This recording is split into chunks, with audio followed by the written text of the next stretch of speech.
Where am I? Where's my daughter? Why isn't David, my husband, here? I could only hear one voice. Miss, don't be afraid. You're in hospital. You weren't well. And then everything faded to black again. I don't even know where to begin.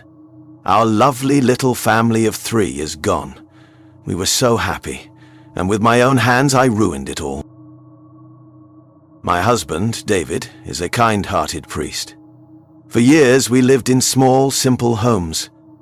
I always complained, asking him why he didn't use his position or any government benefits to get us a bigger house.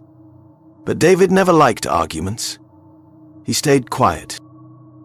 Years passed like that. Our daughter Lily grew up, and so did my complaints. Then, on Saturday evening, 25 May, David came home with a bouquet of flowers. There was a sparkle in his eyes I hadn't seen in years. He said, "Get ready. I'm taking you both somewhere." Even though I'm a bit grumpy by nature, I kept looking at David on the way, that deep happiness in his eyes. It had been so long since I'd seen it. We drove for 20 minutes outside the city. I had no clue where we were heading. It felt like we were going on a picnic in the countryside. I kept thinking, I wish I'd packed the picnic gear. Finally, we arrived. David stopped in front of a beautiful, large house with a charming garden. Right beside a church, he handed me a set of keys and said, "This is our new home." I couldn't believe it. That joy in him, it spread to me too. It all felt like a dream. I didn't sleep that night, waiting to move in and decorate. After we moved, I kept thinking to myself, all those years of complaining, and this house made it all worth it. David was now only 1 minute away from his work. Everything seemed perfect. The next morning I went for a walk around the neighborhood, but the stares, the whispers, something didn't feel right. I told myself it was just because we were new in town. 2 women approached me. I smiled, thinking, great, friendly neighbors. They asked, "Are you the new priest's wife?" "Yes," I replied. "We moved in just yesterday." Their tone suddenly turned cold. "Why did you come here?" one of them asked. I waited for a welcoming smile. It never came. "What do you mean?" I asked. They simply said, "You should leave. As soon as you can." I couldn't stop thinking about their eyes, their cold words. Days went by. No one came to the church. David was disheartened. I told him we need to reach out. People will see we're kind. So I baked cakes, went door to door, offering slices. Some people just stared. Others repeated the same chilling words. "You shouldn't stay here." After 2 weeks of trying, I gave up. One morning I decided to fix up the garden. Maybe planting flowers would lift my mood. I had bought some seeds and tools and began digging, dreaming of colors and life. Suddenly my sickle struck something hard. I bent down, brushed the soil away, and froze. A human skull. Dry. Real. I gasped and dropped it instantly. For a moment my legs felt weak. I could hardly breathe. I tried to calm myself. Maybe this land is ancient. Maybe this place has history. It could be something from centuries ago, I told myself. When David came, I told him. He stayed calm. "We'll hold a small prayer," he said, "to give the soul peace." That night, we lit a candle in the garden and said prayers. We tried to show respect. But something inside me whispered, that skull didn't want prayers. It wanted something else. From that night, the real terror began. A few days later, I was making lunch while Lily played outside with our dog, Lucy. Her laughter filled the garden until suddenly, silence. I rushed outside. Lily and Lucy stood frozen in the middle of the yard, staring at one spot. "Lily? Sweetheart!" I called. No reaction. I ran to her and shook her shoulders. She screamed. Lucy jumped back. David ran out, terrified. That night, Lily wouldn't leave my side. She didn't say a word. The next morning, I noticed scratches and bruises on my arms. When I looked in the mirror, more bruises. All over my body. I didn't tell my husband, but the fear had already taken over me. That night, I decided to fake sleep. I had to find out who or what was entering our home.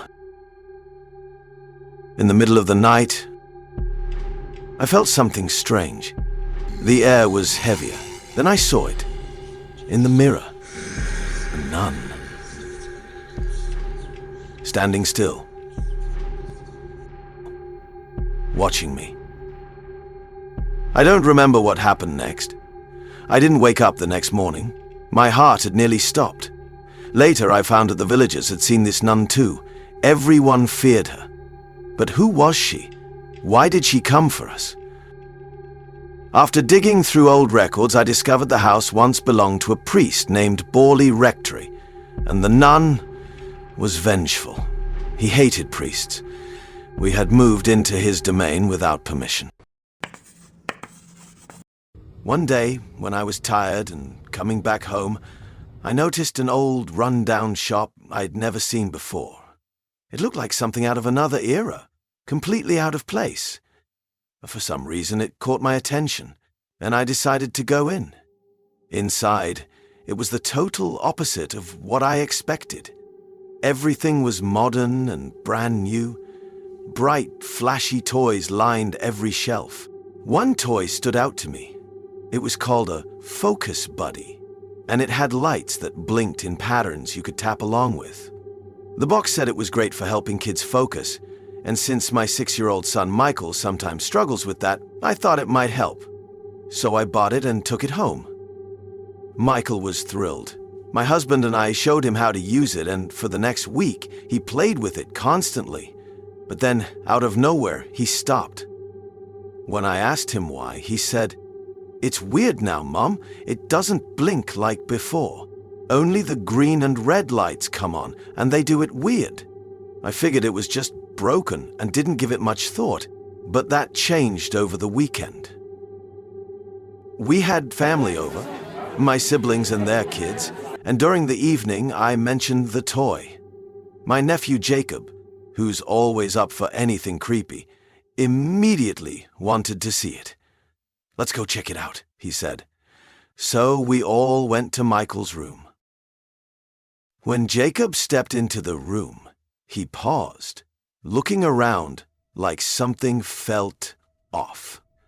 After much pondering, he suddenly asked, "Is my shirt black?" The green light blinked. "Yes." He laughed nervously. "Am I a girl?" The red light blinked. "No." We all exchanged uneasy glances. Then one of the younger cousins stepped forward and asked, "Am I black?" Green light, yes. That's when it got real. Jacob, clearly spooked, decided to test it further. He asked, "What color is the sky?" No light turned on. He hesitated before rephrasing, "Is the sky blue?" "Of course." "Yes." Sarah, my niece, suddenly remembered one of Michael's drawings. Earlier that week, he had sketched what he called his imaginary friend. She ran to grab it and brought it into the room. Jacob held up the drawing, hesitated for a moment, and then asked, "Are you in this room with us? Are you in this room with us?" The room went completely silent. It felt like the air had changed, like we weren't alone anymore. And then, out of nowhere, there was a loud knock on the window. We all froze. Michael's room is on the second floor. Jacob dropped the toy, and its lights started flashing like crazy. Faster and faster, almost like it was communicating something we couldn't understand. Without saying a word, we bolted out of the room. That night, none of us slept well. I posted a video of what happened online, and it went viral. People came up with all kinds of explanations, hidden microphones, advanced sensors, but none of that explains what we experienced. How did it know Jacob's shirt color? Or that one of the cousins was black? And the knock on the window? I still can't explain that. Even now, when I think about it, I get chills. Sometimes, late at night, I swear I hear faint knocks on Michael's window. And every time I wonder, what did we bring into our lives that day, and is it ever going to leave?